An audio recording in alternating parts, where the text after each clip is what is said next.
Одноговорили участники финала весовой категории до 85 килограммов. Борьба за первое место и золотую медаль.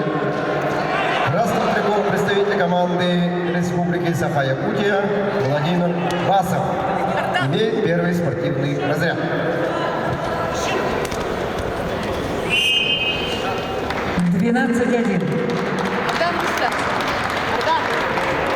Победил Владимир Басов, Республика Саха-Якутия.